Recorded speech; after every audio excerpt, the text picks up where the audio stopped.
कभी कभी छोटी सी घटना मन को कितना सुकून देती है, इसकी अनुभूति के लिए पर्याप्त अवसर अपने आसपास मौजूद होते हैं।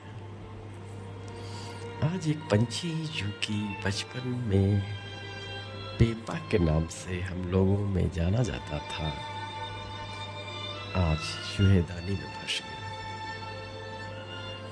मैं अपने द्वार में जाने पर देखा कि शायद चूहा होगा, लेकिन ध्यान से देखने पर वो पंछी निकला।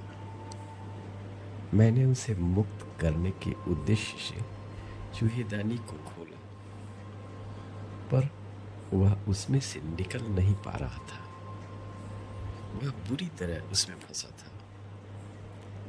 मैंने कई प्रयास किए, पर वह निकलने में असफल रहा।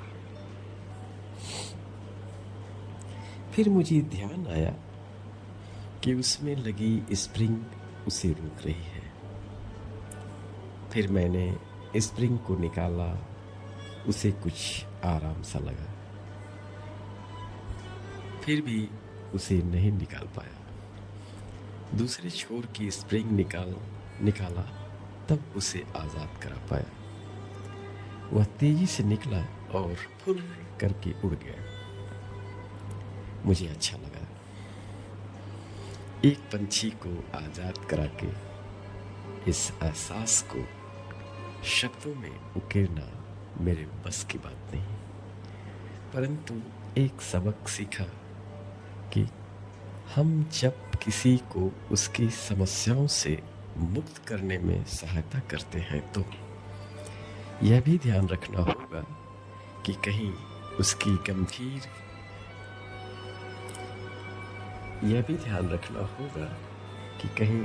गर्दन पंछी की भांति स्प्रिंग में तो नहीं फंसी है, जैसा कि पंछी के साथ था।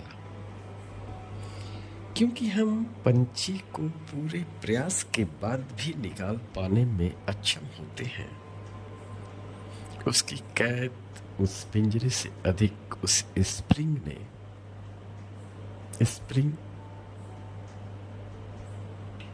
के द्वारा थी,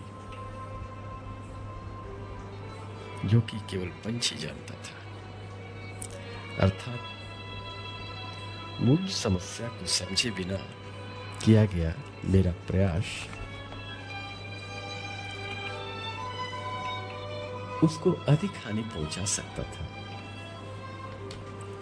अधिक जोर लगाने से उसके पंख टूट सकते थे और उसकी फंसी गर्दन उसकी जान भी ले सकती थी।